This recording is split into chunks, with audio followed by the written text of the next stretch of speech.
Hey everybody, welcome to week 2 of meet prep for the 2019 Grit Power Open in Edmonton, Alberta on January the 12th. So we had a minor setback this week, but we'll get to that. Here's the first day of the week, Monday, October 22nd. I actually got downtown to Crude Strength and Performance for a little change of scenery on this day. I like getting down there whenever I can. They got a lot of space, a lot of great equipment, but don't get there as often as I like, being busy with work, kids activities and all that. But usually once or twice a month I do get there, and I always have a great session when I'm down there. It's a great atmosphere, great equipment, great space.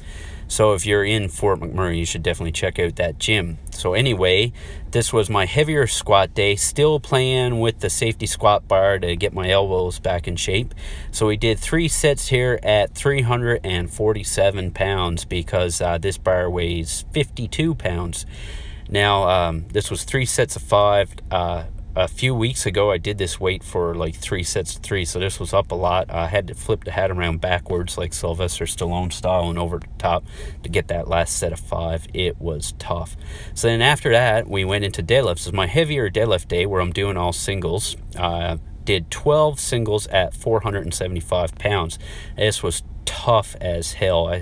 I turned up the speed on the video a little bit to show you, but here is number 9, 10, 11, nope, scrap that. It was 10, 11, and 12 I got here to show you guys, so you don't have to sit through the whole thing, because it took a while to get those 12 reps in. I actually went with 475 pounds.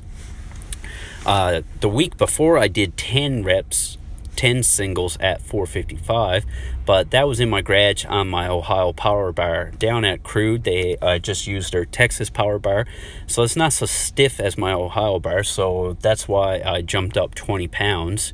So I wanted to make it really hard, but 20 pounds maybe being a little too aggressive. Like 465 probably would have been a good weight here. So this was tough as hell. I had to slow down the rest breaks to get them all in, but I really wanted to get those 12 singles. So we dug down and we got it done. Tore my hands up pretty good. So on my second deadlift day of the week, we're not going to be pushing it as hard. And I'm going to be using straps to save my hands because they're just getting shredded and they'll be in no shape time the meet rolls around. But on Monday, the heavier deadlift day, we're going for it. We're really going to get after it. And I did a couple sets of reverse hypers and abs after that. And then since I was down at Crude, I took advantage of their space and finished with some sled pushing. So this was a tough workout. Now I'm in meet prep mode, but I still like to do some conditioning. When I'm in better shape, I can train harder, I recover better, I feel better, and so I'm always going to be doing some conditioning, whatever my goals are. I just feel better. And that was a great ball buster of a session down at Crude Strength and Performance. So then the next day we trained was Wednesday, October 24th. And here's where we had the minor setback. So, I've been messing around with this touch and go benching. No, I should be doing the good pauses, and I paid for it this day. I haven't benched a PR in a couple years. I've been really working hard to improve my bench this time around. So I did a finger on the smooth here, close grips, 3 sets of 5 at 285 pounds. That's the most weight I've ever done on a close grip bench for that much volume. I was feeling good. So to get a little heavier weight in my hands, threw on a 2-board bench block and went ahead and tweaked my pec. Yeah.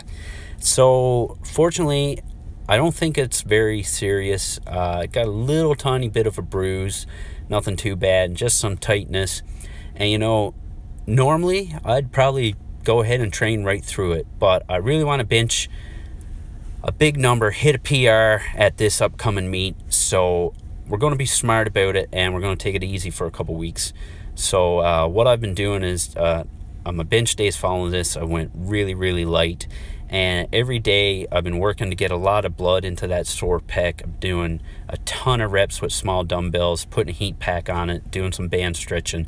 I think it's going to be 100% in a couple weeks. We're just playing it safe. So then Friday, October 26th, came back to the garage again for my lighter squat day. This is the worst day of the week. I hate this day. So again, still messing around with the safety squat bar, get the elbows back in shape, feeling good. And it was great to use the safety squat bar today too, especially after having that sore pec. So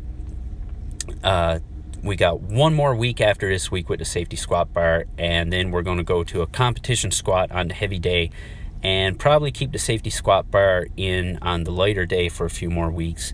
And then as we get close to the meet, it will be all competition squatting. So this was 4 sets of 10 with what I thought was 380 pounds. But I actually got on the scale with my safety squat bar, and turns out this particular bar I have in my garage weighs exactly 50 pounds. So this was actually 285. And it was just as hard on the lungs as it was on the legs, because I had to get this session in at 5 a.m. before work. So to get all the work I wanted to do done, really had to push through with short rest breaks. But we still got 4 sets of 10 at 285 pounds. I'm really happy with that. Like, I don't really count volume PRs as PRs. Like, that's just low-hanging stuff you can call PR. Like, I want a PR to be something I really earned. But this is the most weight I've ever done for this much volume. So I was happy. It was tough. And after this, after these 4 sets of squats, we went into some deficit deadlifts. So my second deadlift day of the week, I'm not going to push it too much. I did 2 sets of 6 on those deficit deads I did, and I could probably easily, at the weight I did, do like 2 or 3 sets of 8. But I just want to increase the frequency of my deadlift, to practice the motion, get better at deadlifting, get a little extra work in. But nothing is going to be harder on the RPE scale than like a 7 on this second day of the week. So I just did 2 sets of 6 reps on the deficit deads at 365 pounds. And it wasn't very challenging. After all the squats now, it wasn't easy and having to rush through this workout. But like I said, this day we're just going to get some good reps in from a deficit, hopefully with really good technique. We're not going to push anything. I've also decided that I'm going to use straps on this day all the time. Okay, like for the same reason I'm using that safety squat bar.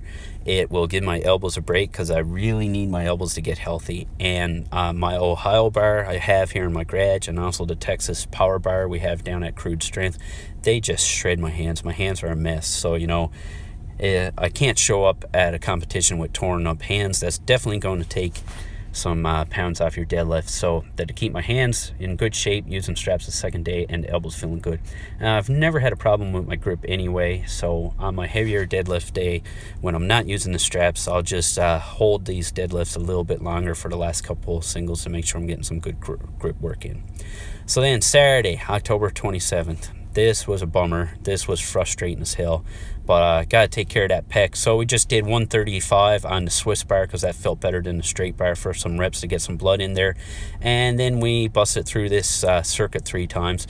I also did some pull-ups before that, and then just this little bodybuilder type circuit, face pulls, push downs, and curls. That was it. Thanks for watching. Train with bad intentions.